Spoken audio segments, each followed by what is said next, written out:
ये जो समर्थन है ये मेरे लिए नहीं है, ये समर्थन उन मुद्दों के लिए जिन मुद्दों को लेकर यात्रा निकली है। मुद्दे बड़े स्पष्ट हैं कि हम करप्शन के खिलाफ और युवाओं के पक्ष में बात रख रहे हैं। जनता की आवाज भी यही है कि समय रहते हम लोग ऐसे एक्शन लें ताकि जन भावना हमारे साथ जुड़े, और इतनी भीषण गर्मी में इन सब लोगों का जो स्नेह और समर्थन मिल रहा है वो इस बात का प्रतीक है कि जिन इश्यूज को लेकर हम सड़क पर निकले हैं वो इश्यूज कहीं ना कहीं लोगों को टच करते हैं। और राजनीति में, पब्लिक लाइफ में लोगों से संवाद, उनकी भावनाओं को समझना, उस पर एक्शन करना, मैं समझता हूँ पहली प्राथमिकता हम सबकी होनी चाहिए। 3 दिन तक भीषण गर्मी थी, आशा इंद्रदेव भी थोड़े प्रसन्न हैं, थोड़ा सा मौसम अच्छा कर दिया। अब ऐसा है, हम लोग 3-5 दिन धूप में चल रहे हैं, ये कोई बहुत बड़ी पीड़ा नहीं है। आप उस नौजवान की पीड़ा को समझो जो 1.5-2 साल मेहनत करे, जिसके माँ बाप उसकी कोचिंग ट्यूशन के लिए पैसा इकट्ठा करें, किताब खरीदें, किराए के हॉस्टल में वो रहे, खाना पीना खर्च करे, 2 साल तैयारी के बाद वो पेपर लिखने जाए, पेपर लीक हो जाए और कैंसिल हो जाए, तो वो बेचारा बच्चा है, बच्ची ओवरेज हो जाए, उनके घर वालों पे क्या बीतती होगी। और जो पेपर लीक होता है ये करप्शन की वजह से लीक होता है ना। अगर किसी पास पैसा है हो सकता है वो पेपर खरीद ले, लेकिन ये पूरी व्यवस्था को बदलना चाहिए। मूल चूक परिवर्तन जब तक हम नहीं करेंगे, इस पूरे इंस्टीट्यूशन को जो ये कार्टेल बना हुआ है उस पर प्रहार करना पड़ेगा ना, ताकि लोगों को विश्वास रहे कि हम अगर पेपर लिख रहे हैं, दे रहे हैं, इंटरव्यू दे रहे हैं तो हम एक ट्रांसपेरेंट तरीके से दे रहे हैं। और विश्वसनीयता, क्रेडिबिलिटी और आस्था सिस्टम में बनी रहे नौजवानों की, ये बहुत इंपॉर्टेंट है। और ये करप्शन जो है ये मैं तो बहुत पहले से कहता आया हूँ, खासकर पिछली गवर्नमेंट ने जो करप्शन इश्यूज हमने टेकअप किए थे उस पर हम प्रभावी कार्रवाई नहीं कर पाए, इसलिए इस पर कार्रवाई करने का समय आ गया है। तो जिन आपने करप्शन की बात है, करप्शन के मुद्दे पर कांग्रेस कर्नाटक में इतने भारी मोर्चे से आई है, यही मुद्दा आप यहाँ उठा रहे हैं, क्या लगता है कि करप्शन वाकई एक बड़ा एक ऐसा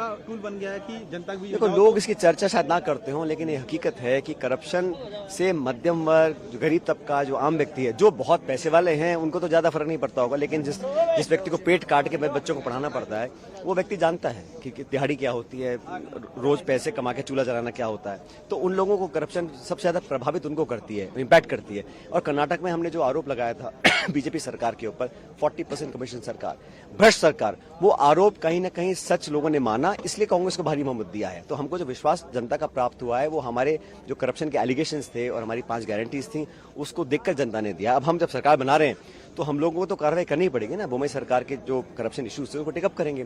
ठीक वही मांग मैं राजस्थान में तो कर रहा हूँ, पिछले 4 साल से कर रहा हूँ। किसी कारणवश वो हम लोग उस पर कार्रवाई नहीं कर पाए हैं, उसके क्या कारण है मैं नहीं जानता हूं, लेकिन मैंने मेरी तरफ से, कुछ लोग कहेंगे कि आपने एकदम से क्यों किया, मैं 1.5 साल से आग्रह कर रहा हूं, चिट्ठी लिख रहा हूं, निवेदन कर रहा हूं, अनशन मैंने कर लिया, सारी मैंने पूरी कोशिश कर ली, और अब मैं यात्रा निकाल रहा हूं। भाई पब्लिक की आवाज सबको सुननी पड़ती है, तो इसलिए जन समर्थन हमको मिल रहा है क्योंकि हमारे इश्यूज इंपॉर्टेंट है। सचिन, आखिरी सवाल है कि कांग्रेस जीत कर आई है वहाँ, उन्होंने ये कहा है कि वहाँ कांग्रेस एकजुट थी और तमाम जो नेता थे वहाँ पर भी इंटरफेयर काफी थे, लेकिन सबको कांग्रेस ने एकजुट किया। राजस्थान में भी वो इसी तरीके के करेंगे कि चाहे आपके इश्यूज हों या गहलोत साहब के इश्यूज हों, उन सबको एक ऐसा होता है जब हम सरकार में होते, गवर्नमेंट में होते हैं तो प्रदेश का मुखिया, प्रदेश का चेहरा मुख्यमंत्री होता है। 2018 में हम विपक्ष में थे, मैं प्रदेश का अध्यक्ष था, तो मेरी जिम्मेदारी थी, मैं सबके पास गया, मैंने हाथ जोड़ के निवेदन किया, छोटे बड़ों को मनाया, नेताओं को, क्योंकि मैं उस वक्त पार्टी का अध्यक्ष था, मेरी जिम्मेदारी थी। सबको साथ लेकर लड़े और हम सरकार बना गए। हमारे पास 21 विधायक थे 2013 में, 5 साल तक सबको साथ लेकर चले, तभी तो हम कामयाब हो सके। अब जब सरकार बन जाती है तो प्रदेश का मुखिया चेहरा मुख्यमंत्री जी होते हैं हमेशा, तो मुझे लगता है हमें साथ मिलने करने की कार्रवाई करने की जरूरत है। वही एक तरीका है आगे ये परंपरा को तोड़ने का, 5 साल बीजेपी, 5 साल कांग्रेस। लेकिन जो इश्यूज हैं, जो हमने अपने मुंह से वादे किए लोगों को, मैंने भी किए, गहलोत साहब ने भी किए, वसुंधरा जी पे आरोप लगाए ना हमने, खान घोटाला, बजरी घोटाला, लैंड घोटाला, शराब माफिया, सदन के अंदर लगाए हैं, हर पब्लिक मीटिंग में लगाए, प्रेस कॉन्फ्रेंस में लगाए हैं। अब 4.5 साल बाद हम कार्रवाई नहीं करेंगे तो जनता के बाद जब वोट लेने जाएंगे क्या बोलेंगे हम?